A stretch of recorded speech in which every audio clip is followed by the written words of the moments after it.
Hi guys, this is my first attempt at recording a tutorial video for people who want to play HOTS and are kind of confused about some things. Yeah, so I'm not really sure how this is going to go, and I don't remember everything perfectly from this match, but right now I am playing Arthas, who is a warrior. We've got Wookie on Johanna, who is also a warrior. And then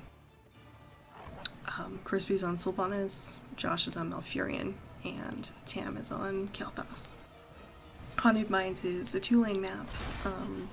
In between laning, there's only a couple camps. There's these 2 small camps over here, and then there's a bigger camp in the middle.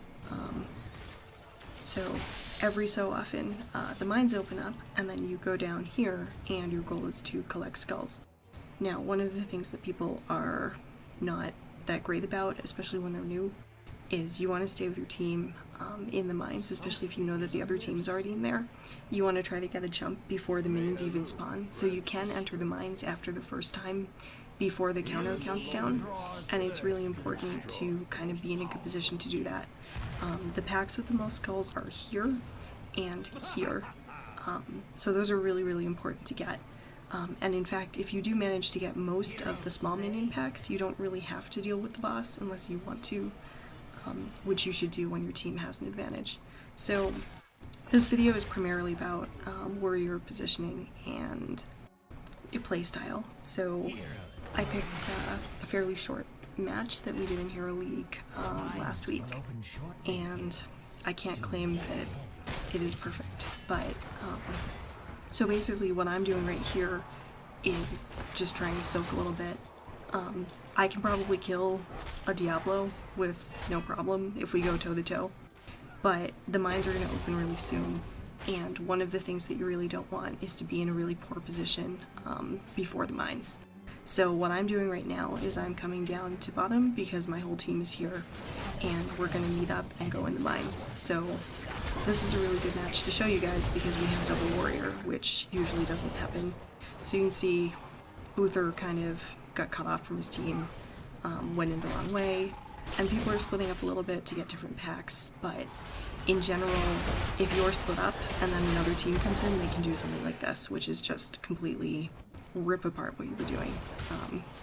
So right now they had to kind of regroup. They're a little bit confused about things. Since both Wookie and I are warriors, it's okay for us to kind of be a little bit split apart. So right now we're just trying to flank them a little bit, trying to get some things in here, and just trying to get some skulls while they are basically distracted.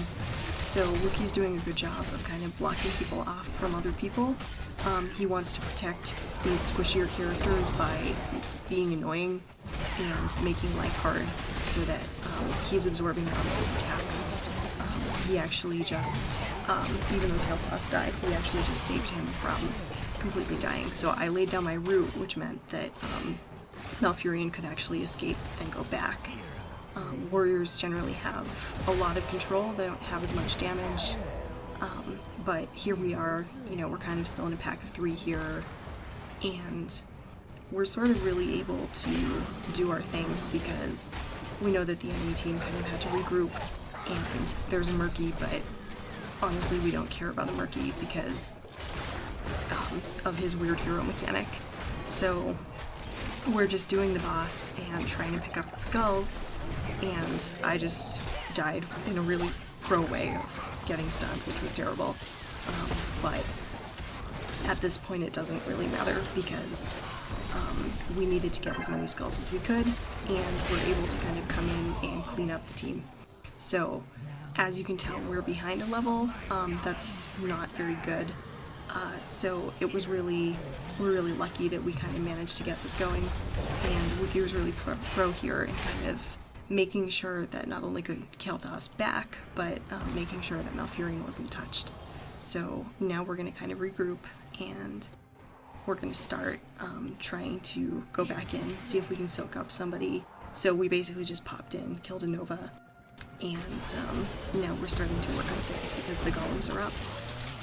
We know that the blue team's golem is a lot stronger than ours, so we're going to need to defend it Our golem is coming from this lane, so we're kind of going down here. One of the nice things is that because of our double warrior comp, we can kind of do some pushing with our golem before we really have to worry about everything. So we see them coming down, and we know we kind of have to engage. So the warriors are kind of out in front right now, and I'm really out in front, but basically trying to just harass them. So Wookiee just blocked for me so that I could get away. And when he's low or he's in trouble, he's like, I'm going to block for him, which is one of the advantages of this comp besides the extra CC. So even though they're here, there's only 3 of them here, they basically can't do very much. The golem up here has been kind of whittled down a lot, so even though we're kind of split up right now, we're all kind of working towards the same thing, which is both trying to defend this and trying to make it so that the enemy has to worry about our golem and isn't all in one place. Because if everybody decides to come in one lane and like push with their golem, it's really difficult to defend completely, especially if the golem is stronger than yours, because then you're basically 5v5ing, plus there's a golem there. And when you're team fighting, it's a little harder to avoid some of the stunts and roots.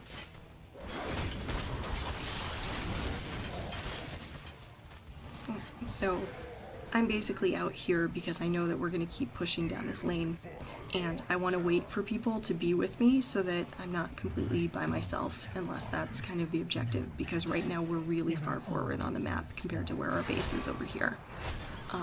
But we're basically just kind of trying to soak up some minions, and here's a Kerrigan that goes in on me. I'm going to root her, and then we're just going to try to get some stuff if we can here. We're not really committing to a full engage, we're just trying to see what's happening. So my heroic actually prevents structures from attacking even when they have a lot of ammo. So I wanted to lay that in, both to discourage the opposing team from coming into us, because there's only 3 of us here, which they may or may not know. And also because we needed that extra time so Sylvanas could kind of set up, because Sylvanas was behind us when we came in. So that's going to allow us to basically get this keep fairly far down. And because our golem is right here, the next time we go in the mines, like, the golem's just going to swing through this and it's going to be good. So we're not really all that concerned about getting that last thing, because now they're all coming in and they're trying to drive us off. So I don't actually know what's going on up here. Yeah. So right now people are kind of reconverging. We know that the mines are probably going to open soon. We don't want to be caught out. We want to kind of stay together and stay safe at things. But we also need to have presence in both lanes. So right now there's just kind of a murky down here, and we're going to come down and start just soaking. Because of Murky's mechanic, he has a really short respawn timer, and he doesn't count as a full hero kill in terms of experience or credit, but we wanted to basically be together again to enter the mines in a pack. They caught Sylvanas basically out of position here. So sometimes when you have a strong pusher, you want to leave your specialist or your other pusher out when your team is in the mines so that you can still soak experience. Right now we are ahead, so that's pretty good.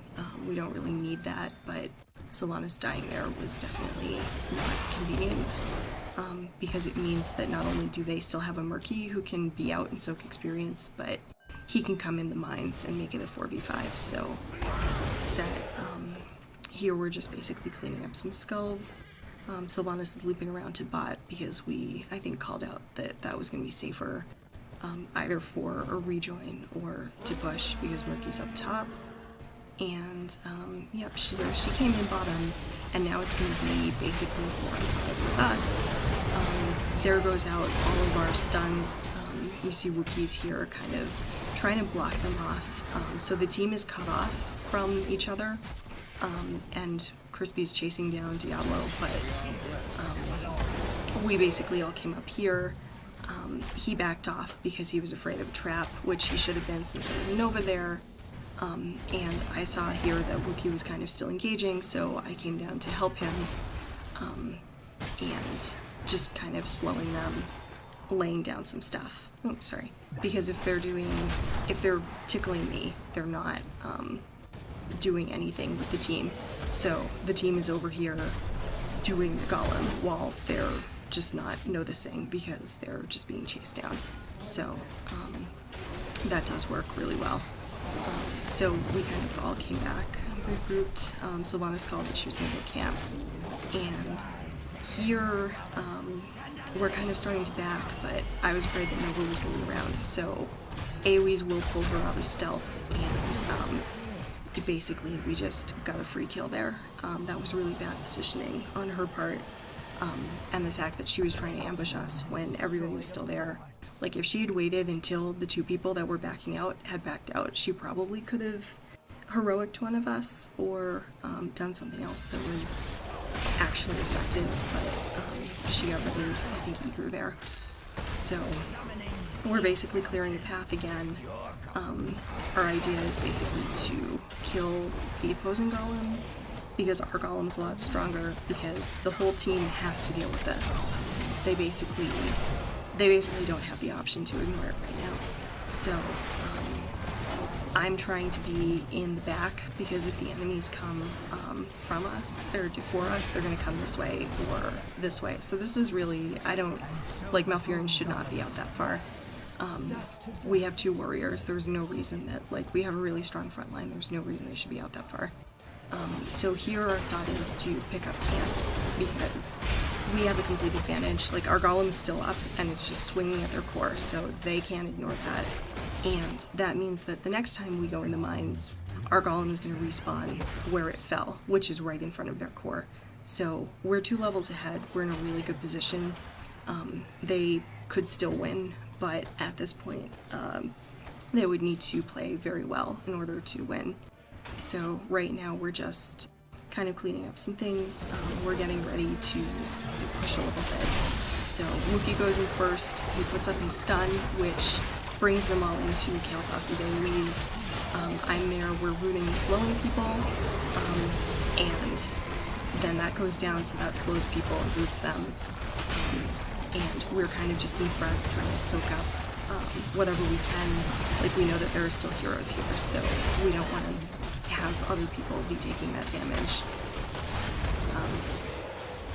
And because there's 2 of us, we can basically block off different sections here. So in order for the enemy to engage on us where we are right now, they'd have to come through either me or Wookiee, but we're close enough to the team that the team can still poke at them.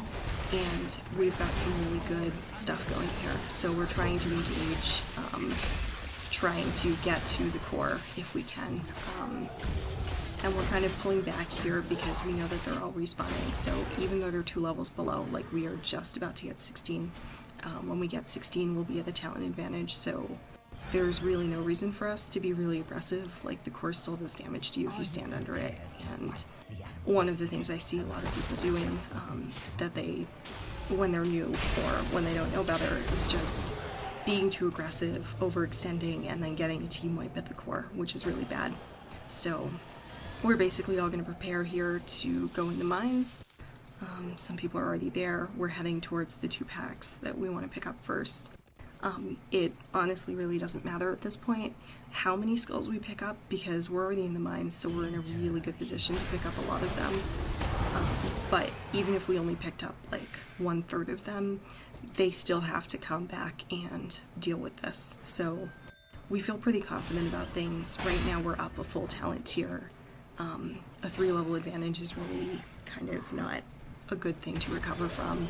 I've seen it happen, and I've been on both sides of it, but the other team has to make some really, really terrible mistakes for it to happen. So here we're just trying to poke in. I knew they were all going to walk back towards us because they wanted to engage, so that basically laid the way, hoping for us to kind of poke in and start doing the boss and just wrecking them.